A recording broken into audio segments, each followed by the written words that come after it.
I know there was a claim filed. Yeah. Oh, okay. Boy, you all right. You know that? Hey. Yeah, no, I'm You sorry. started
remember what psalm we're on? Well, actually, last Sunday we couldn't come, and I read 28 thinking y'all were doing 28. So if I was right, it's 29.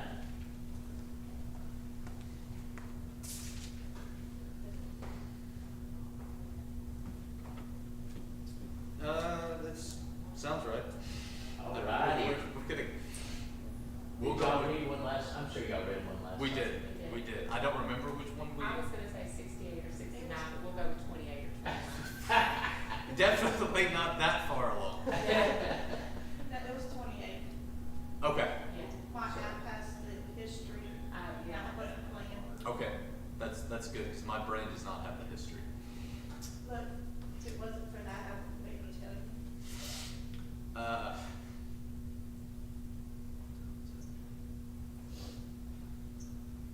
All right. I will. I'll go ahead and get us started with Psalm 29.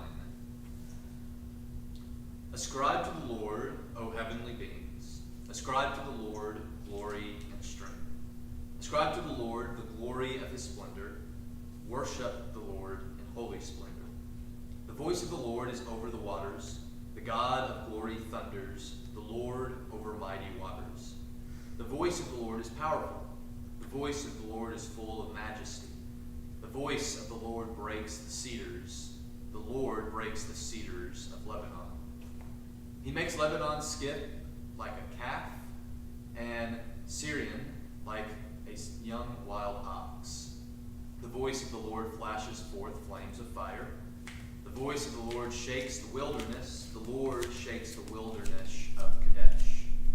The voice of the Lord causes the oaks to whirl and strips the forest bare, and in his temple all say glory.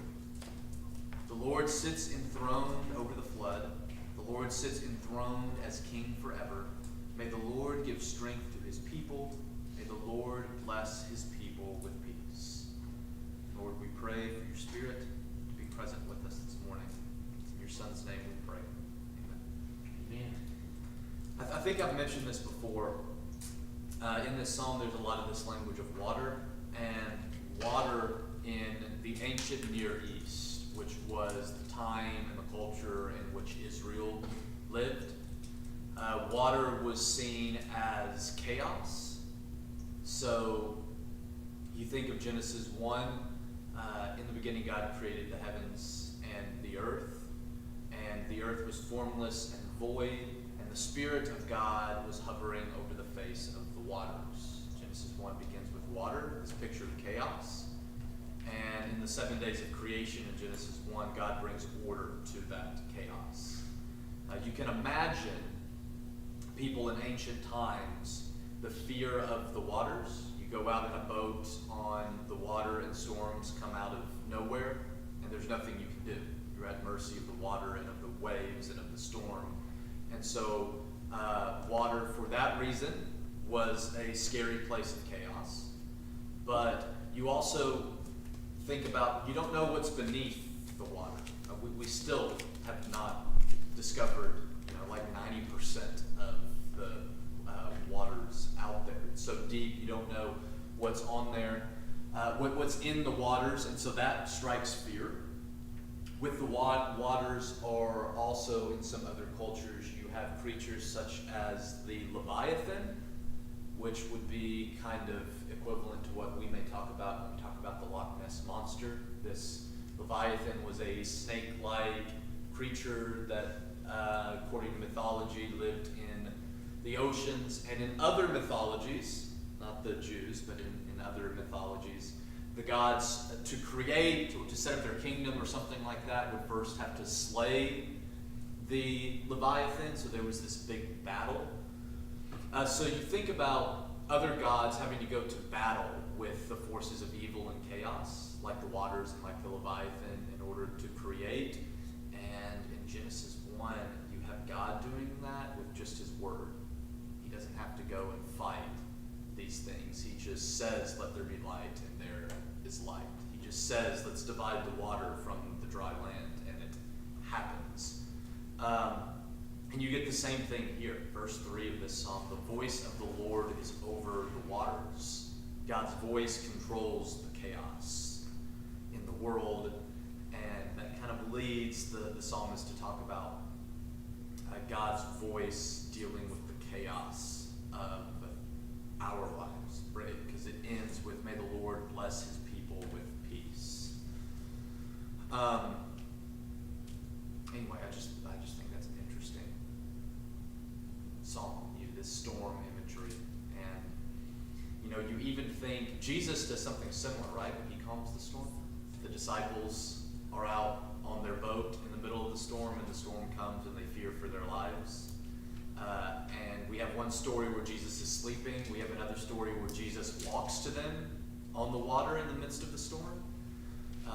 And so in Jesus, we see this powerful voice of God that's able to deal with the danger and the chaos and the evil as imaged in this idea of waters and storms. And so Jesus is even showing that, in essence, creational power of God by speaking and telling the storm to stop, and it does, actually probably takes us back to Genesis 1 when God does the same thing. He calms the waters to create some order in the midst of the chaos. That's another picture that I have of heaven. Christ, God, they have no fear. They have control of everything. And I picture us in heaven having that no fear. Yeah. Having control of everything. There will be no, problems that we have to deal with in our mind or anything like this. Everything will be just evident there. And that's very appealing to me. To not have to be in control of anything. And you think, I spent this last week preparing the first lesson for our Dear God series for Wednesday. We're going to talk about why do bad things happen. And I'm going to answer that question by looking at the book of Job. And you may be familiar, at the end of the book of Job is 42 chapters, I believe. The beginning and the ending of the story is narrative, and then the bulk of the story is all poetry. So chapter 1 and 2 is in story form, chapter 42 is in story form, and the rest of it is all poetry. And you go through these cycle of speeches between Job and all of his friends trying to understand what's going on. Then finally, at the end of the book, God speaks. Chapter 38, I believe, is when God first speaks. So you go 37 chapters and you hear nothing from God. And then God speaks for 2 chapters. His speech is quite short compared to all the other talking that goes on in the book of Job. But God's response shows his power, his lack of fear, and one of the ways that he shows that I want to say it's chapter 40, where God talks about the behemoth and the Leviathan, which, side note, sometimes people want to interpret those as dinosaurs. They're not dinosaurs. I don't want to burst anyone's bubble, but they're absolutely not dinosaurs. The term behemoth means would be translated something like bovine par excellence. So the greatest bovine type figure that you could think of. The idea is not some mythological creature. It's think of bovine type animals, cows, hippopotamus, those kind of, and just imagine the best, most powerful one that you've ever seen. God in essence says, yeah, that's just kind of my little tame pet. Like I don't have to, you would fear it. You see how great it is, and that's just the little pet, which in essence he says I can put on a leash. Like I can put, a hippopotamus or whatever on a leash and walk it like a dog is kind of what God says. And then he talks about the Leviathan, which Israel stole the idea of Leviathan from other religions around the world, who I said their gods had to defeat Leviathan in order to create. And they say, yeah, your gods had to defeat this sea creature. Our God, again, uses it like a pet. He not only created it, but he is able to tame this great mythological creature. We actually have pictures of Leviathan from some other cultures, but that's one of the things when I was looking through Job that hits me is that power, the lack of fear in God, the way that God is presented that way. Okay, that's not what I planned on talking about this morning, but we spent 15 minutes on it, which is perfectly fine. So what I want to do is I want to finish up what we've been talking about the last several weeks, and then next week I have no idea what we're going to do. I don't know if we're going to keep talking about what we've been talking about, or if I've decided I'm ready to move on and talk about how we got the Bible. I know I mentioned we're wanting to talk about that. I don't know when I'm ready to start that in here. I'm doing a tamer version of that study with the youth on Wednesday nights starting in August. So I want to start in here with you guys before I start back there. So sometime within the next month, we're going to start that. I'm not sure if I'm ready for it this next week or the following week, but that's kind of where we're going. The question we've been talking about the past couple weeks, it started out, if you remember, with the question of why doesn't the gospel click with some people? Why do some people hear the gospel and they're very quick and easy to obey and to follow and to believe? Some take a little bit longer, and some people that we know, it just never clicks. And I'm sure we all know people that, I know people that it doesn't click and there's no reason. Like, I know people that are against the Christianity thing and they have reasons for it. Sometimes those reasons are not good reasons. Sometimes those reasons don't make sense, I'll say. I'm not sure if there's a good reason to not follow Jesus, but sometimes those reasons don't make sense. Sometimes they make a lot of sense. Right? We can understand where they're coming from. Someone has experienced trauma, someone has experienced abuse, something like that. At the hands of someone in the church, maybe covered up by the church, and it's like, okay, I get why it's not clicking. But some, there's no reason. They don't really have a reason. It just doesn't quite click for them. And that was the question that we started with a few weeks ago. And I said, in order to think about that question, I thought we first needed to think about the impact of nature versus nurture. How are we born? Are we born good? Are we born bad? Or are we born neutral? How does sin impact us before we're born? How does sin continue impacting us after we are born? That divide between nature and nurture. And that's what we kind of finished up talking about last week. I argued that I think human beings, my answer to the question, are human beings born good, bad, or neutral? My answer to the question is yes. D, all of the above. Because we talked about the way that sin impacts us before we're born.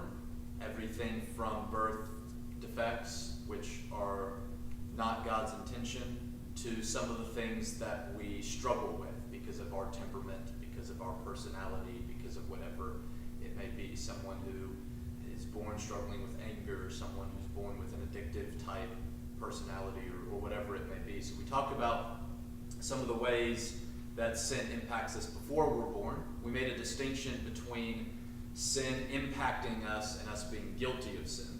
Right? We're not born guilty of sin, but we're born already having been impacted by the forces of evil, and then we're born into an evil world. And so it just kind of continues to get worse. And the speed at which things get worse is faster for some people than for others. That's where the nurture part came in that we talked about. We talked a lot about the disadvantaging situations that people find themselves in, a lot of the times because of the situations that they're born into. Things that happen to them that are beyond their control, things that happen to them that are not their decisions, that help push them and steer them in a detrimental path moving forward. And they find themselves at times in the only place where they believed they could ever find themselves because of the decisions, not of themselves necessarily, but because of the decisions of people around them. So, we've talked about that for a couple weeks, and I kind of want to take that, and I now want to kind of conclude our discussion by going back to our original question of why the gospel doesn't click with some people. And so I want to start just by kind of opening that question up. We've talked about a lot of things the past 3-4 weeks. So back to our original question, what do you think? Why do you think the Does it resonate with people? You know, several people have different reasons, but some think they're too smart to believe it. You know, that they're just way, that's ridiculous. That's some witchcraft from years ago, and I'm too smart to believe in that. Then there's some that they don't want to give up their power. You know, they're in control of their life. They don't want to believe somebody else is, and they're strong enough and can handle everything. So, and then I've got a sister that I love to death. She doesn't go to church because she can't be around the people. She says the people are just rude and they don't treat her right. And I said, well, I don't go to church for the people, I'll be honest with you. And I've been working with her about that. Is that people are lovely and I love everybody, but I'm here to worship God. Yeah, let's think about that. Let's think about that idea of power for a minute. It's, to me, the idea of power in the Western world, at least, is, I think, the biggest struggle as it relates to the Christian faith.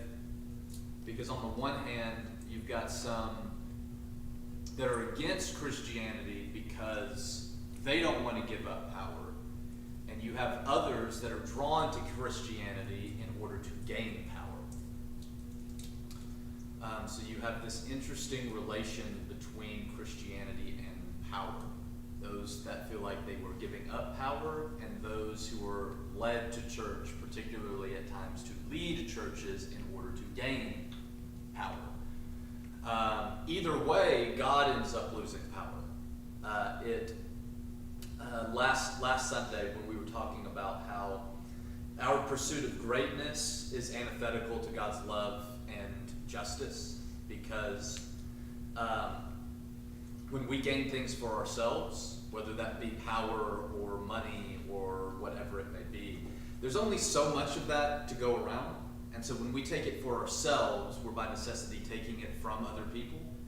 And so when we're focused on making ourselves great, it's kind of hard to seek after God's justice and after God's love, because in order to do that, we trample over people in the process. So for us to gain it, somebody loses it. And when you think big picture, it's not that God actually loses power, but in the way that we're actually operating, God loses power. We take the power away from God and we try to put it in ourselves, which, newsflash, that doesn't ever work out very well. Eventually, everything comes crumbling down. But we do have this fixation on power, and sometimes we seek the power in the church. And I'm reminded of Paul's message that in Christ the principalities, powers, and authorities have been defeated. There's a reverse of power, at least the way that it should be within the kingdom. As we talked about last week, we, as kingdom people, we are serving people. So our focus is not on gaining power, but on finding ways to serve, not finding ways to gain power. But when we focus on power, and then we kind of strip God of his power, at least within our communities, where we're focused on power. I think that's where you get to at least one of the ways you get to the last thing that you mentioned about the way that your sister feels like she's been treated in churches. And I think I've said this before, when I talk to people that feel that way about church, I'd say 90% of the time when I ask them, hey, tell me a little more, tell me your story, they're normally horrific stories. It's generally not people just making up excuses. It's generally people that actually have been treated very poorly. And so they are thinking logically. I mean, they've had this experience, and so I'm not going back because I know the way that I was treated. And so when we have these conversations, I think sometimes in churches we're tempted to, we like to blame everyone else. Well, it's their problem, it's not our problem. We don't just do that in church. We all, like doing that in our own lives as well. We're not very good at looking inwardly and examining ourselves and asking how we might have contributed to the problem. So if you ever go out and read books on leadership, whether they're talking about church or organizational leadership or business leadership or something like that, the principles tend to be fairly the same. And one of the things that is kind of a big trend, and it has been for a little while within leadership studies, is the idea of well-differentiated leaders. And going into a little bit of the social sciences, there's a term called individuation that is part of the maturing process of all human beings. So when you're a child and you're growing up with your parents, a child's decisions are determined by the parents in one way or another. Children generally fall into one of two categories, and it's hard to do categories because they'll act differently at different times. But there's one of two categories. You have some children that are more submissive of my parental figure who's in authority. They do it, I say it, I'm going to do it for whatever reason in their mind. If they say it, I'm going to do it. And at the end of the day, generally the parent's the one with the power, with the control to make whatever they want happen. But then you have other kids. This was me as a kid. I wanted to do the exact opposite of what I was told to do. But the decision to do that is still determined by my parents.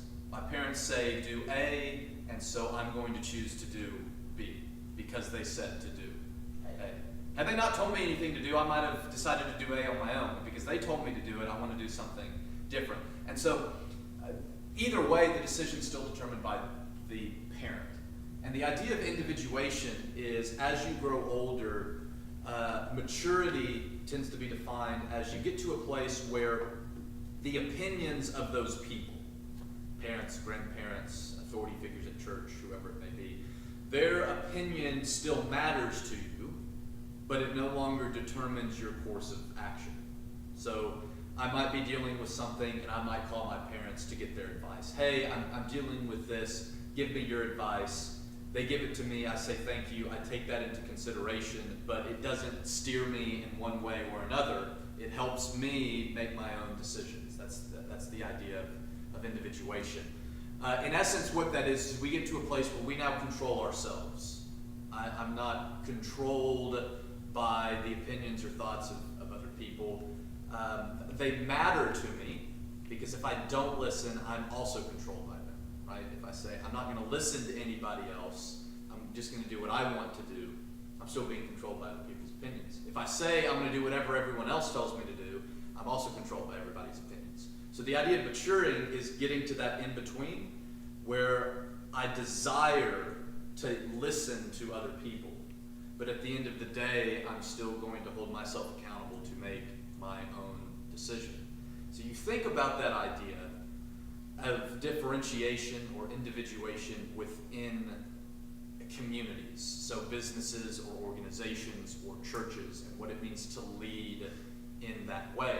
So leaders will listen to others, they will listen to the people that they are leading, but at the end of the day, they have to make the decision that is best for the church or the organization or the company or whatever it may be, even if it's not what everybody else wants to do. They've got to make the decision that's the best. That's the the idea of being differentiated. So you now, I say all that to carry it over to the point of when you're in that kind of environment, when you're leading and you're well differentiated in that way, what that also means is that you realize if you get to the place where you're going to make those own decisions, you also realize that you can only control yourself, right? So if you're well differentiated and someone has a problem, our response tends to be to try to fix the other person, right? Not to fix ourselves. There's some issue, let me solve the other person instead of solving myself. Differentiated people will say, no, I can't control anybody else, but let me tell you who I can control. I can control myself. I can't understand what anybody else is going through or why anybody else does the things that they do, but I can try to understand why I react in the way that I do. I can try to understand what's going on inside of me.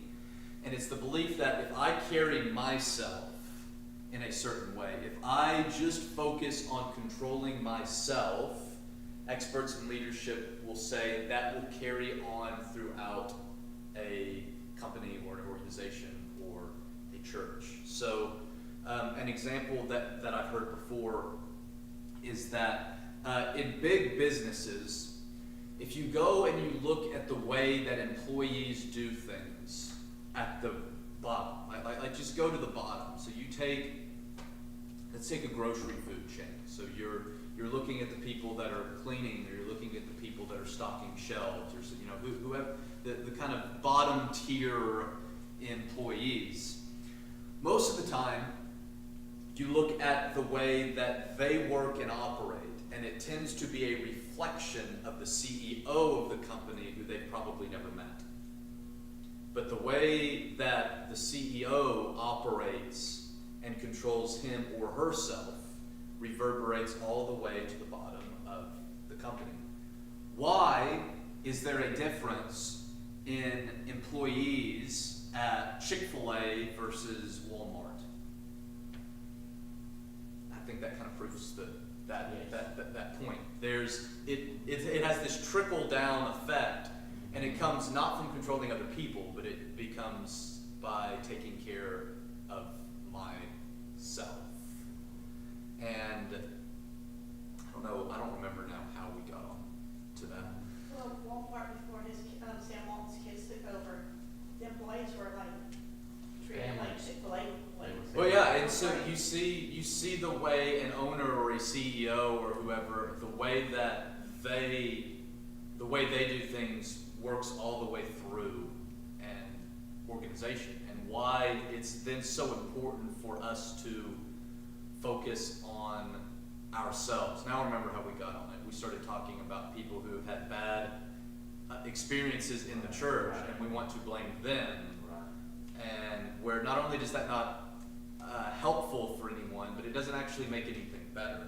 Things become better when we as individuals are willing to examine ourselves, and when we as groups, as churches or as movements, are able to examine ourselves. There are so many people too that, unfortunately, when they come to church, they are coming to get something from the church rather than give to the church. In other words, they're looking for something for them, but not giving it themselves to God. And so a lot of times people come to church and, well, I didn't get anything out of it, or I didn't do this, or I didn't do that, or they didn't sing this way, or they didn't preach this way, or it's all about what they're getting out of it. And the whole point is to give to God. And if you're not putting yourself as being a servant for God or giving to the church, whether it be in worship, whether it be helping or whatever, if you're not having that heart, then you're not going to, that's when you receive the blessings, is when you give out to the church. But if you're coming just to receive and not give anything, then no church is going to be good.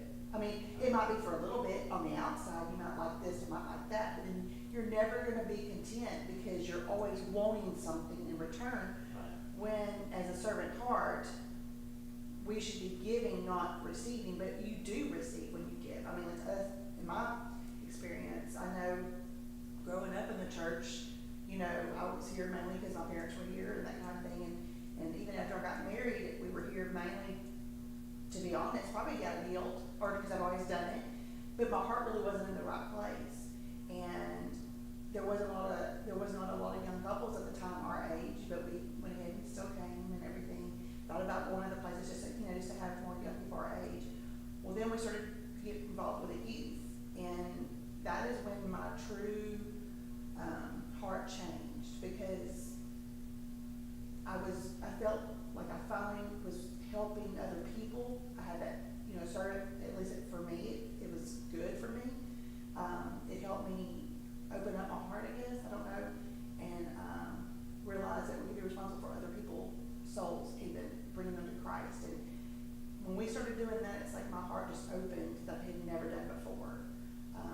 And that's when my eyes were opened as well, and it was like a beginning for me. Even though I was raised in the church, I really feel like that was my beginning.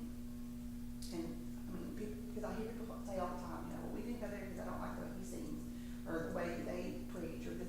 And I mean, I'm not saying that, I mean, there are times that their churches do not fit you, but if you're not trying to give something to that church, you know, in return, then you're not gonna, I mean, that can be the reason why you don't go. Yeah. You know what I'm saying? Let's. It's a different viewpoint of, you're supposed to be going there to give to God, not to receive. I want to throw out a question based on that. So I think the purpose of the church is to make disciples, those who follow in the ways of Jesus, not those who believe in Jesus, but those who follow in the ways of Jesus. So those who serve, those who are active parts of the kingdom. And so when you think about the job of the church to outsiders, to those who, particularly in this context, I'm thinking of outsiders who come here, not the way that we leave and go. So our responsibility to outsiders coming in, or who could potentially come in.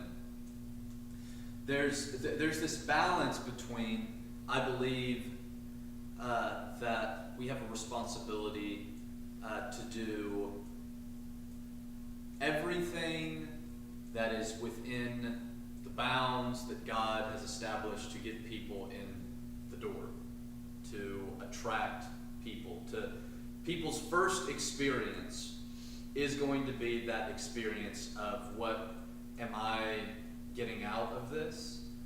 Which is, if we think about it, if the Spirit is present when we worship, if the Spirit is present amongst us, then someone who enters in to a Spirit-filled community, or someone who engages in a Spirit-filled worship, should have an experience of the Spirit. That God, something should happen. They should get something out of that. If they don't, there's one of two problems, and it's either them or us, and normally it's probably somewhere in the middle, a little bit of both halves. So you have this question of how do we do things in a way where when people interact with us or worship with us, there is actually movement of the Spirit, and then balancing that with what you said about the idea of discipleship, about serving, because I think that the movement of someone from a non-Christian to a disciple is the movement from walking in the doors on day one and experiencing the Spirit to a deeper kind of relationship with God, where now I'm a disciple, I'm following in the ways of Jesus, and now I'm actually getting more because I'm giving more. The difficult thing for churches is, how do we make that transition? Right? Because some churches fall so heavy on the discipleship thing that they chase people away before they ever step foot in the door. You've got some that are built on a good speaker or on a good children's program or something like that, and the discipleship process never begins. They might have a lot of people that come and a lot of people that do things, but it never moves past what am I getting out of it. And what happens when we never mature past what I'm getting out of it, then any slight inconvenience becomes a good enough reason for me to leave, because now I'm not getting anything out of it, or what I'm getting out of it is a negative something that I'm getting out of it. The logic tracks if the purpose is for me to get something and something happens where I'm not getting that. The logical thing is, well, I'm going to go somewhere else to get what I'm, because that's what we do with every other business, right? If we go somewhere to get our groceries or to get our haircut or to get our car fixed, and we have an expectation, and if we don't get back what we expect to get back, we're going to go find another business to give that consumer mentality. I'm going to take my business elsewhere. And when the church is built on that consumer mentality, then it makes sense that when I'm not getting this back, I'm going to go somewhere else. But to the points that have been made, that's not the primary reason that we come. It's not for other people. It's not primarily for what we get.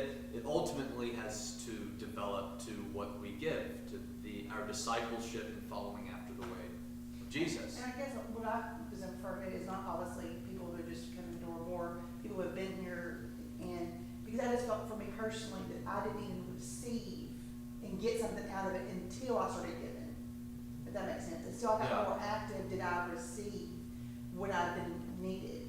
But I totally agree, yes, you can't just expect, because I've seen the opposite too. I've seen where, like I have a coworker that actually married somebody within the church, not this church, but, I mean, it was Church of Christ, but it wasn't here, but in Beaumont, and their family pretty much turned her away from God because they forced it down her throat, and they were so bent on, you have to do this, you have to do this, you have to do this, that she does not go anywhere now because of that. And it's really sad. And when she found out I was Church of Christ, she was like, oh my. And then we've had many conversations and everything since. And I explained to her that it's not, how I view it. And that kind of, we talked about everything. But the way she was presented with it, and it turned her away from God instead of drawing her in. So definitely there's a balance. I guess I was referring to more people who have already been a Christian and they're just wanting to be fed something, but never, to me, you never truly get fed unless you're giving and so that, of yourself. And that's the question. Being that you're in worship and you're involved. And you don't have to do anything specific, but I mean, like, you have to put yourself here. You can't just expect everything to, if you're not here, you're not going to get fed, When you told your story, the first thing I thought about was, your heart through your life, it hardens a little bit because I'm forced to do this or I'm told to do that. Like, don't do A, and I'm immediately going to want to do A. But when you turn your heart over to God and it gets soft and you can see that you're doing His will, then all of a sudden that hard heart goes away. I saw that, I could tell that in your story. And I've seen so many people that their first part of their life was rough, but when they turned their heart over to God and that hardness went away, everything opens up. And then you realize why you're here. You're not here for, I picture God down there behind that podium. When I'm walking to Him, everybody's around me. I know that, but I'm not concentrating on anything but Him. And I think that has to do with finally whenever I let my heart get soft. And don't get me wrong, I'm not talking about like you have to, you have to do this. I'm talking about like even in worship, just singing and being a part of the service. Yeah. Like that's what I mean by giving, like being a part of it and opening up your heart to receive. Yeah. I guess that's what I don't know. Yeah. And I'm out of time, so I actually want to continue this next week. So there we go. On to another topic, not the correct other topic, but something that important for us to think about in that way is two things, and this was the question that I was going to pose, so I'll pose it. We'll talk about it a little more next week. But how can we, as individuals or as a church, how can we do better at helping facilitate other people becoming those disciples? How can we better help facilitate people making that movement from what am I getting to what can I give? And because you also have the problem of why are we giving? So sometimes we give, sometimes we do things because we feel like we have to, or we want other people to think something about us. It's out of the wrong motives that we give, which might,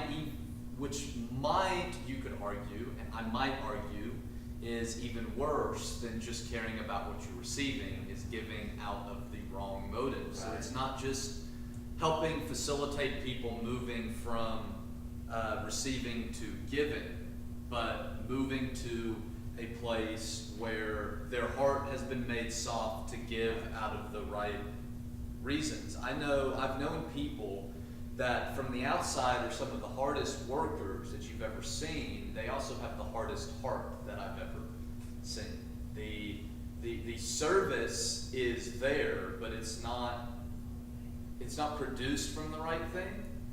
And so not only do they not fully benefit from it, but a lot of the times other people end up not fully benefiting from the way that they are serving. So it's not just, you've got that other problem. It's not just serving, but it's why are we serving? Do we actually love and care for people, or do we just love and care about ourselves? That pride, selfishness thing is difficult, and we all struggle with that. I would say that we all at times do things or serve in ways that are more about us than about the people that we're serving. And so thinking about how do we facilitate in ourselves as well as in others that movement to serving out of a pure heart.